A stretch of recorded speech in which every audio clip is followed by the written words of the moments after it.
Guys welcome to my channel. This is my channel Jai Maa शीता देवी। कैसे हैं आप सब। देखो, एक समय साधक का ऐसा आता है कि उसका जो जहाँ पे बैठता है, जैसे आपने मेरे सारे वीडियोस देखे होंगे, मैं यहीं पे बैठ के वीडियोस रिकॉर्ड करती हूँ, यहीं बैठ के काउंसलिंग लेती हूँ, यहीं पे सारा काम करती हूँ।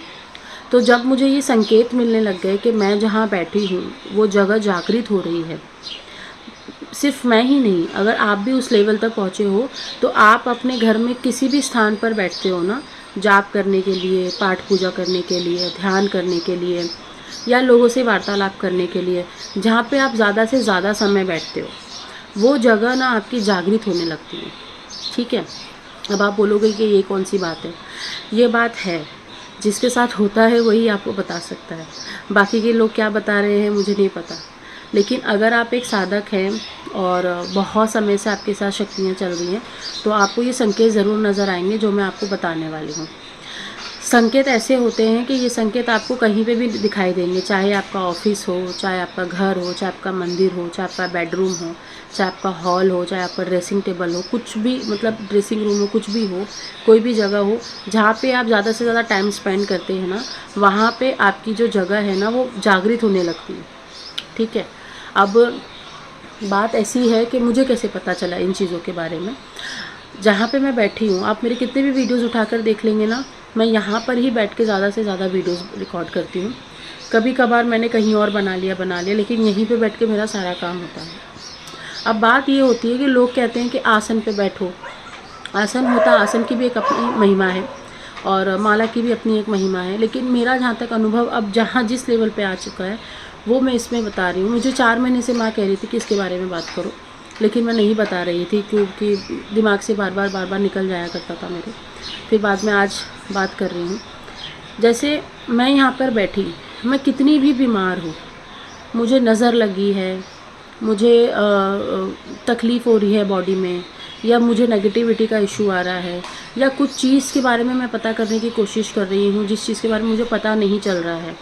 इवन मंदिर में बैठ के भी मैं उस चीज़ के बारे में नहीं पता कर पा रही हूँ कि इस बंदे को क्या हुआ है, क्या प्रॉब्लम्स है। मैं यहाँ पर जैसी बैठती हूँ ना आके, वैसी मेरा दिमाग 500 की स्पीड में भागता है, मेरी दिव्य दृष्टि 500 की स्पीड में भागती है। समझ रहे हो। तो तब मैंने ये महसूस मैं 6 महीने पहले से ही कर रही थी, लेकिन आज इसके बारे में बात करूँ, 6 महीने पहले से ये चीज़ें मैं बहुत ज़्यादा नोटिस कर रही थी। एक समय पे मेरे घर में किसी की तबीयत ख़राब थी और वो ठीक नहीं हो रहा था, तो सडनली वो इधर आकर बैठ जाया करते हैं, या जो भी है वो यहाँ पर आकर बैठ जाते हैं, तो उनको ना उनका माइंड रिलैक्स हो जाता है। या मान लो वो कहीं बाहर से आए हैं, कुछ नेगेटिविटी को लेकर आए हैं, तो जैसे ही वो यहाँ पर आकर बैठेंगे ना, तो वो नेगेटिविटी दूर रहती है उनसे। जैसे आपको बहुत दिनों से नींद नहीं आ रही है या आप बहुत ज़्यादा टेंशन में चल रहे हो, तो आप जैसे ही यहाँ पर आकर बैठोगे ना, तो आपको नींद आ जाएगी। या आपके बॉडी में कहीं पेन हो रहा था, आपका पेन भी चला जाएगा। ऐसी चीज़ें आपको महसूस होनी अपने आप ऑटोमेटिकली हो जाएगी। ना आप जाप कर रहे हो, ना आप भजन कीर्तन कर रहे हो, ना आप कोई माला कर रहे हो, कुछ नहीं कर रहे हो, बस आराम से आप आके रिलैक्स हो जाते हो इस जगह पे बैठ के।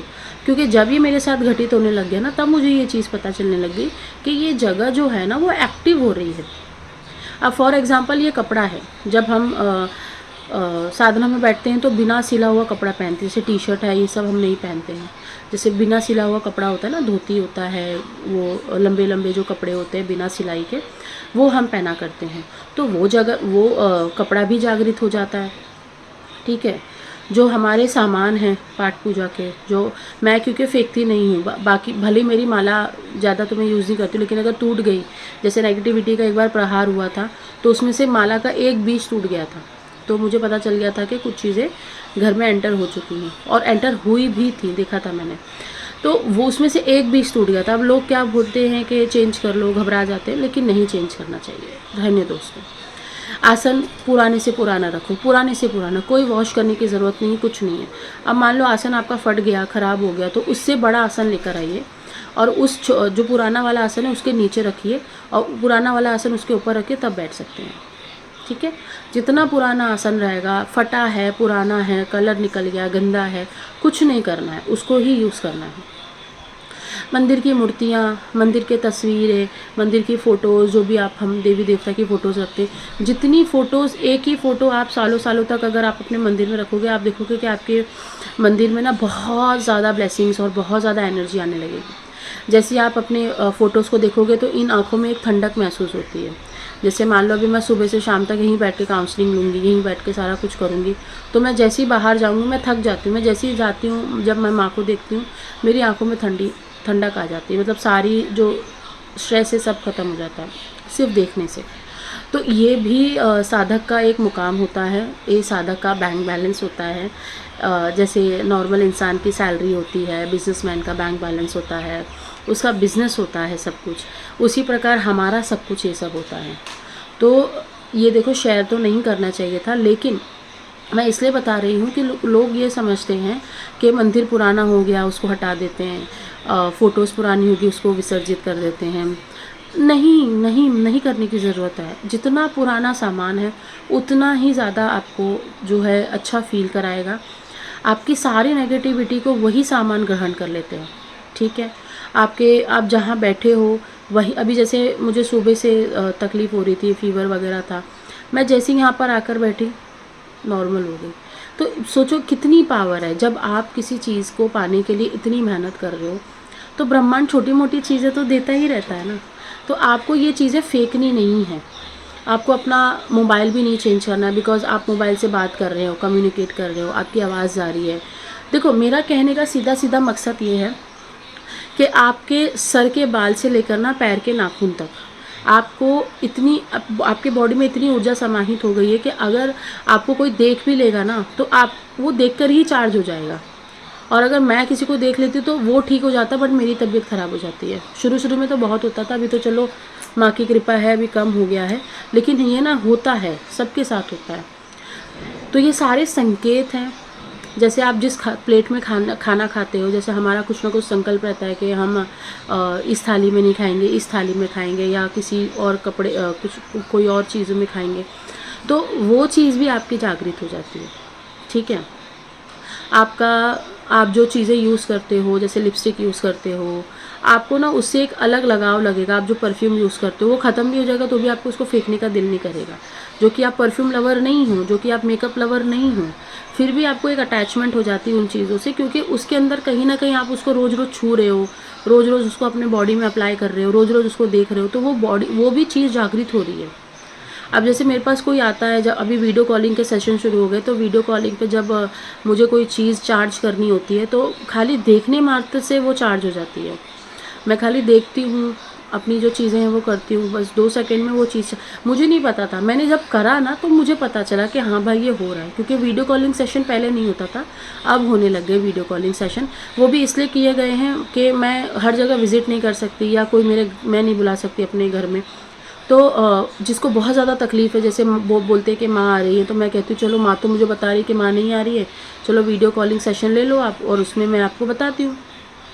तो जब इसीलिए करवाया गया था कि बता सकूँ कि सच में माँ आ रही है तुम्हारे ऊपर, क्योंकि मुझे पता है माँ नहीं आ रही, लेकिन आपको रियलाइज़ कराना ज़रूरी है कि आपके शरीर पे क्या है, इसलिए वीडियो कॉलिंग सेशन चालू किए गए। तो जब उसमें अनुभव होने लग गए ना, तो मुझे पता चला कि हाँ भाई, ज़्यादा मेहनत करने की ज़रूरत नहीं है। जैसे मुझे लोग कहते हैं कि 1.5 लाख मंत्र का जाप करो तो मंत्र जागृत होगा, या फलाना करो तो जागृत होगा। ज़रूरत नहीं है। आप अपने सर से लेकर पैर तक अगर आप अपने आप को ढंग से रख लेते हो, आप कोई गलत काम नहीं करते हो, चलो गलती से हो गई भूल चूक, माफ़ी मांग लेनी चाहिए। लेकिन अगर आप गलती कर लेते हो, या आपको ऐसा लगता है कि भाई भूल चूक से हो गए, वो माफ़ होता है। लेकिन आप बार-बार गलती कर रहे हो। मेरे पास कितनी महिलाएं आती हैं, शक्ति आई नहीं और वो ढिंढोरा पीट देते हैं, शक्ति आई नहीं, लोगों की हेल्प करने लग जाते हैं। तो ऐसे में क्या होता है ना, आपकी अपनी प्रोग्रेस रुक जाती है। तो आप एक लेवल पे आ जाओ, एक प्रोग्रेस आपकी होनी चाहिए, गुरु होना चाहिए। उसके बाद आप ये चीज़ें शेयर करोगे ना, तो आपके अंदर कमी नहीं होगी, उल्टा ब्रह्मांड और भर के देगा। क्योंकि प्रोटेक्शन बहुत ज़रूरी है। मैं हर किसी को बोल रही हूँ, प्रोटेक्शन सीखो, प्रोटेक्शन सीखो, प्रोटेक्शन सीखो, क्योंकि उसी से आपकी उन्नति होगी, प्रगति होगी। जो मैं आपको जागृत वाली स्थिति बता रही हूँ, वो तभी आप पहुँच पाओगे। नहीं तो आज जाप कर रहे हो, कल ऑफिस जा रहे हो, ऑफिस में किसी को देख लिया, किसी की बीमारी थी, कुछ था, उससे बात कर ली, उसके लिए आपके दिल में प्यार आ गया, अब वो बंदा ठीक हो गया, और आप बीमार पड़ गए, आप घर पे आ गए, आपका 4 दिन का जाप छूट गया, आपने जाप नहीं करा, पूजा पाठ नहीं करी, 4 दिन आप बीमार रहे, क्या हुआ? ऊर्जा ख़त्म हो गई। समझ रहे हो ना पॉइंट क्या कह रही हूँ मैं? तो ये चीज़ें इसीलिए जितने भी लोग जाप करते हैं और जितने भी लोगों के पास गुरु नहीं है ना, इसलिए वो थोड़ा सा लेट प्रोग्रेस कर पाते हैं, इसीलिए गुरु का होना ज़रूरी माना जाता है। बाकी तो आपकी इच्छा है, अगर आगे बढ़ना है, जागृत हो रही हैं चीज़ें, तो बहुत अच्छी बात है आपकी। ठीक है, चिल्ड्रन, बाय, नमस्ते।